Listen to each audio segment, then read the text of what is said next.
They said it was a drowning. A peaceful vacation gone wrong. But now, his wife is speaking and what she's saying has flipped everything upside down. No water in his lungs, a body dumped, a voice silenced. Malcolm Jamal Warner was being followed, threatened, and just days before he died he said, "If anything happens to me, this is why." His podcast exposed powerful predators. And the night he planned to go public, he vanished. The files gone. The phone wiped. But the truth, it's clawing its way to the surface and now, his wife is risking everything to make sure we hear it. This wasn't an accident. This was a hit. They claimed he droned a tragic accident, nothing more. But that story, according to Malcolm Jamal Warner's wife, was a lie. After months of grieving in silence, she has finally spoken out, revealing a truth far more chilling than anyone expected. This wasn't an accident. It was a cover-up, a silencing, a murder. She says Malcolm was poisoned, his body thrown into the ocean to make it appear as though he simply lost his battle against the waves. What truly breaks us is this. Malcolm was a strong swimmer, careful to a fault, the kind of man who would never step into danger knowingly. He wouldn't have entered that water if he sensed a threat, yet he didn't make it out alive. Why? Because he never had a fighting chance. His wife now claims he was being followed, haunted by anonymous calls warning him to stop speaking out or face the consequences. That's why he escaped to Costa Rica to breathe, to think, to find safety. But the danger followed. She says the autopsy revealed no water in his lungs, no signs of struggle, and no clear cause of death, only silence. Now, with her voice, cracked by grief but sharpened by purpose, she's telling the world the truth. They killed Malcolm. Because he refused to be silent. Because he dared to challenge the wrong people. And now, his wife is putting everything on the line to make sure the truth comes out. Malcolm Jamal Warner didn't drown. He was taken.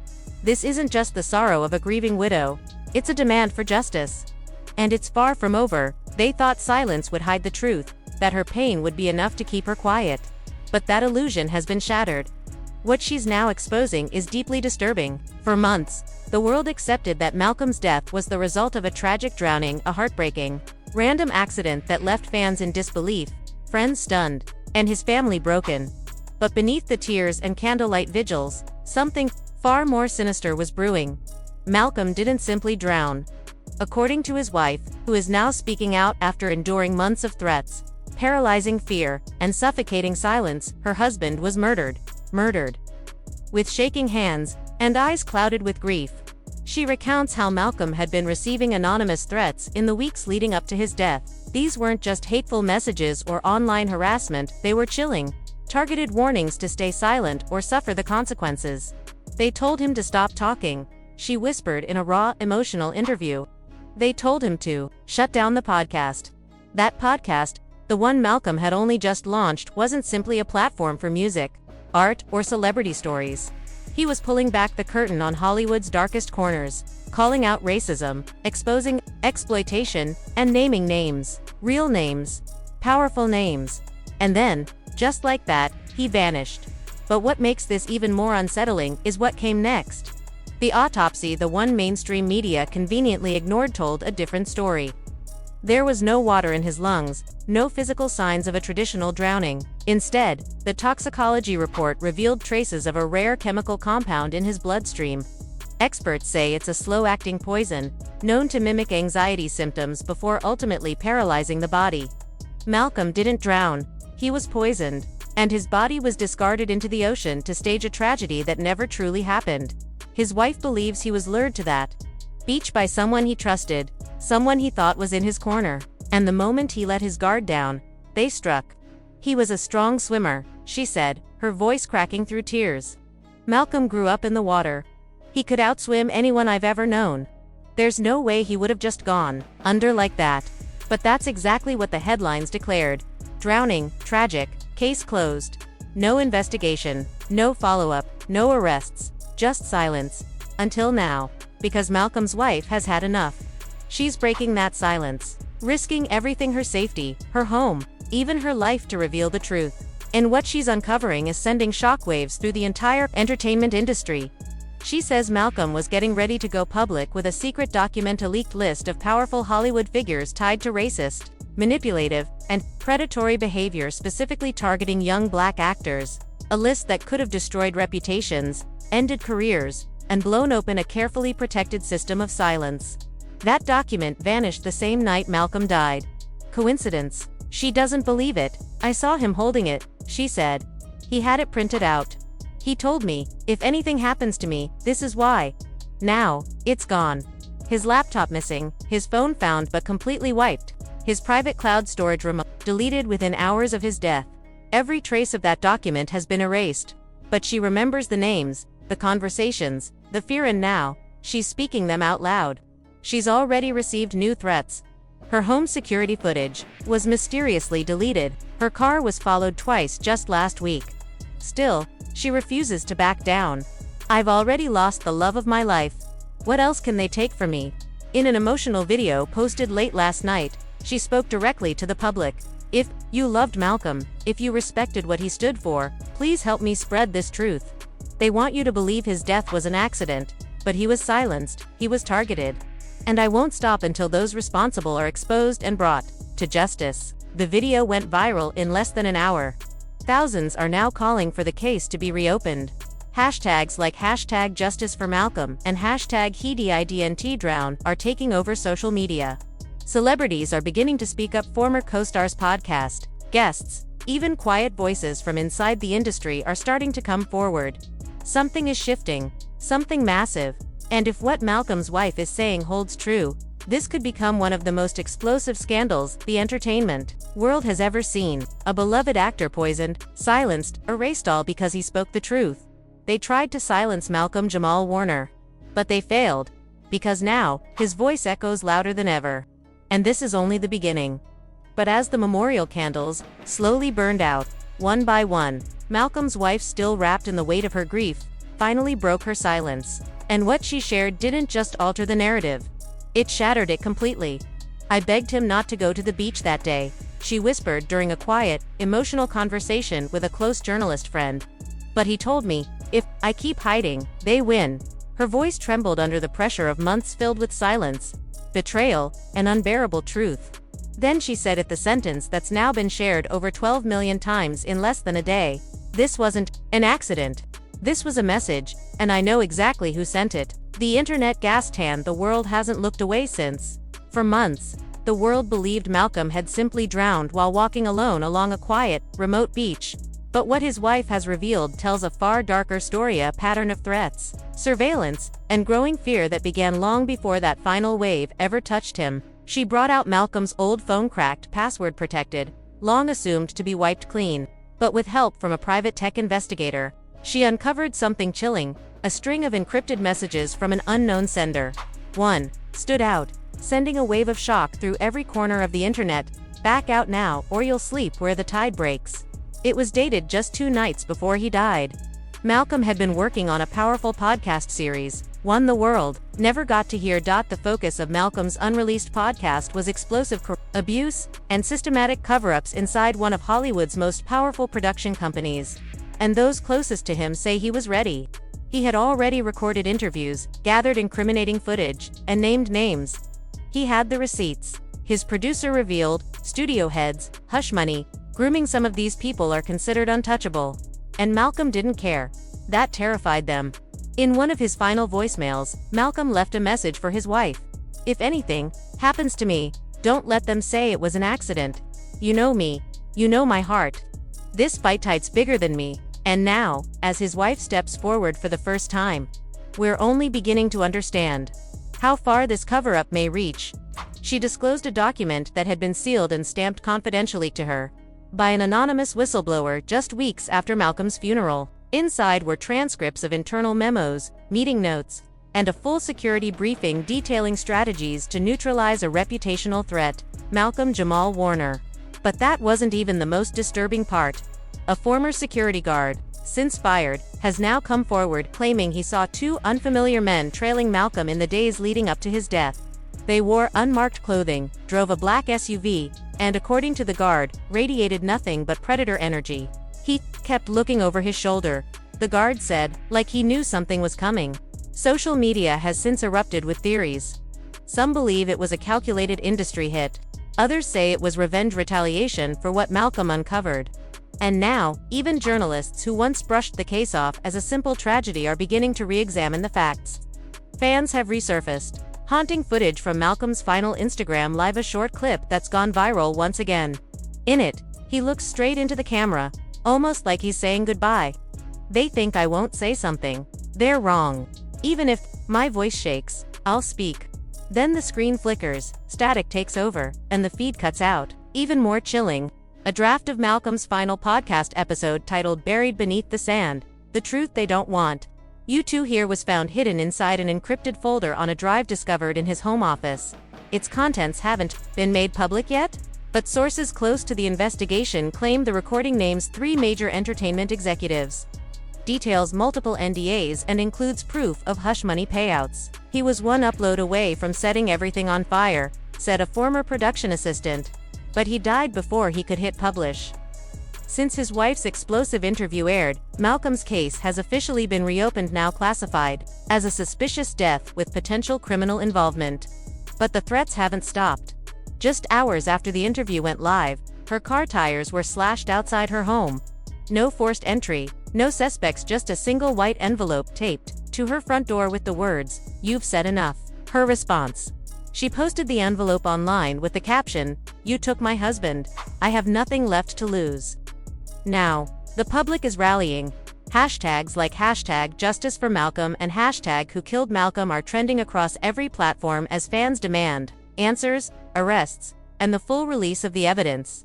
But the darkest twist is still unfolding. A former bodyguard, once hired by Malcolm after the initial wave of threats, has broken his NDA and spoken exclusively to a rogue journalist based in Canada. His confession: Malcolm was warned repeatedly, drop the story or drop dead. And now, a voice recording tied to that confession is set to premiere this Friday on an underground channel already flagged for takedown. But Malcolm's wife isn't backing down. She's retained 2 of the most aggressive civil rights attorneys in the country and is preparing to file a wrongful death lawsuit not just against individuals, but against the very production company Malcolm was investigating. "They silenced him," she said in a chilling public statement. "But I won't be quiet. I won't let our daughter grow up thinking her father just vanished," she said. "He mattered and he was murdered." And now, as the truth begins to unravel, the public is finally asking the question that's haunted this entire case. Was Malcolm Jamal Warner killed to protect the powerful? Or to bury the truth he died trying to reveal? Part 3 is about to dig even deeper. What's hidden in that final podcast recording? Why did a major producer suddenly flee the country? And what will happen when Malcolm's wife goes live on national television and names every person she believes was involved? Stay tuned. The silence in that hospital room was louder than any scream. Malcolm's wife, her eyes swollen from days of crying, sat completely still, but inside, her heart was a battlefield. Her world had shattered. The man she built a life with, the man she believed nothing could touch, was gone. But this story isn't over, not even close. Just hours after Malcolm was officially declared dead, his wife received a call from a blocked number. The voice on the other end was low, distorted, almost inhuman. It spoke just 6 words. He shouldn't have opened his mouth. That's when everything shifted. She no longer believed this was some tragic drowning. No, this was a cover-up, and Malcolm's death was part of the cleanup. Her hands trembled as she opened his personal safe, remembering what he once told her. "If anything ever happens to me, don't trust the police. Trust the files." Inside was a flash drive, marked in red, "For my wife only."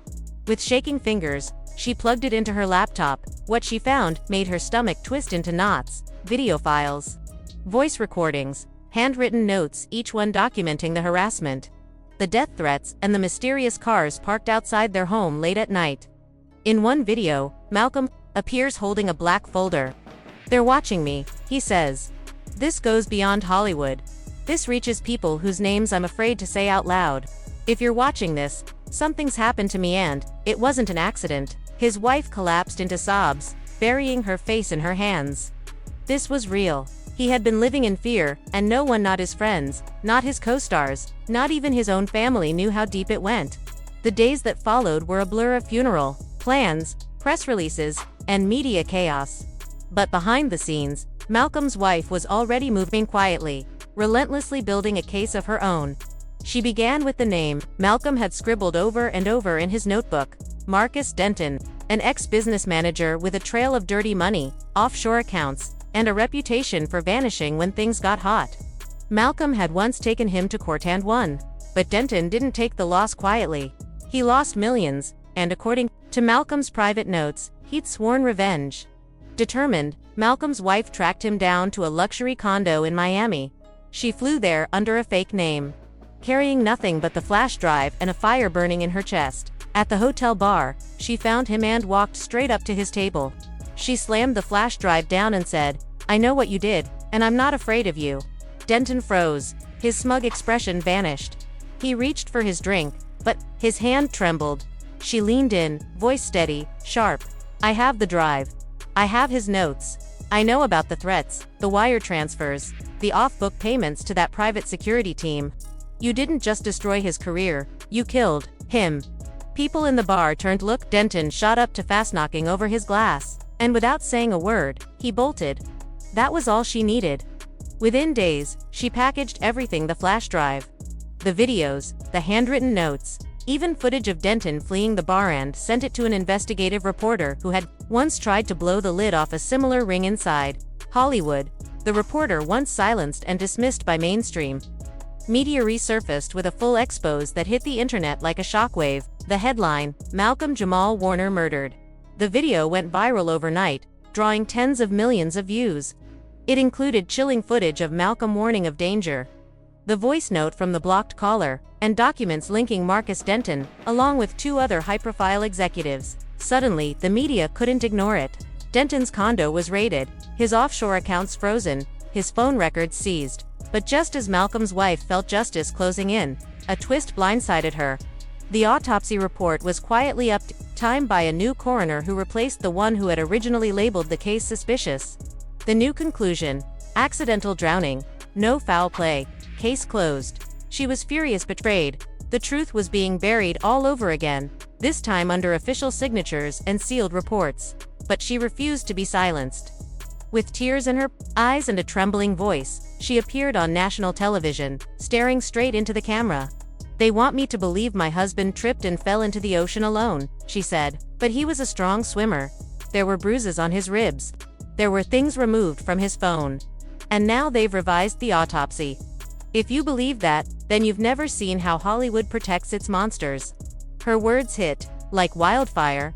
The interviews spread across every platform. Celebrities rallied behind her. Hashtags trended for weeks. #justice for Malcolm, #who killed Malcolm, #expose Denton - and then, someone came forward. A young woman, anonymous, her face hidden beneath a hoodie, her voice masked by a modulator, contacted the reporter. "I was one of Denton's assistants," she said. "I heard the threats. I heard him brag about how easy it would be to silence Malcolm. He even joked that drowning was poetic for someone who loved the water." The evidence was undeniable now, yet the legal system crawled at a glacial pace. Months slipped by. Malcolm's wife kept fighting. She released a documentary. She filed a wrongful death lawsuit. She testified before Congress about corruption within the entertainment industry.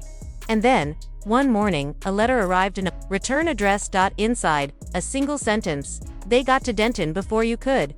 She turned on the news. Marcus Denton was dead, found in his cell. Suicide, they said. Of course, but she didn't cry. She didn't flinch, because by now, she understood this wasn't about Denton. It was never about just one man. This was about a system, a machine, one built to protect power, bury truth, and erase anyone who dared challenge it. Malcolm might never get his day in court, but his voice, it wouldn't be silenced. His final podcast episode aired posthumously, and in it, his words echoed like a prophecy: "If you're hearing this, they tried to stop me, but I'm not afraid. I lived with love. I stood for truth. And even if they erase my name, they won't erase the truth. Someone will pick up the torch." And that someone was her. She didn't just pick up the torch, she set the whole damn system on fire. What you just witnessed isn't a plot twist, it's a full-on emotional earthquake. Malcolm, Jamal Warner's death, wasn't just a tragic loss. It was a targeted execution covered in secrets, drenched in lies, and protected by powerful silence. And now that silence has been shattered by the woman who loved him most. His wife didn't just come forward. She exploded the entire truth, naming names, revealing threats, and painting a picture so raw and painful. It left the internet gasping for air. You heard it. Malcolm didn't drown by accident. He didn't collapse on that beach by chance. He was dragged into the deep by secrets they thought would never surface. But they were wrong, because now they're drowning in the truth and the pain in his wife's voice. That was the voice of a woman holding back tears while carrying the weight of every threat Malcolm ever faced. From anonymous messages to industry insiders trying to warn him off, to cryptic phone calls and shadowy figures in the background. This wasn't just paranoia. This was premeditation. And while we watched his career blossom, there were people in the dark working overtime to silence him. Why? What was he about to expose? What truth did he carry that scared them so much? Now it's on us, his fans, his people. If this story broke your heart, hit that like button to make sure his legacy is never buried again. Comment below. Do you believe the official story, or do you feel the chill of something deeper, darker? And don't forget to subscribe, because what Malcolm's wife just started, this is only the beginning. We're not done digging.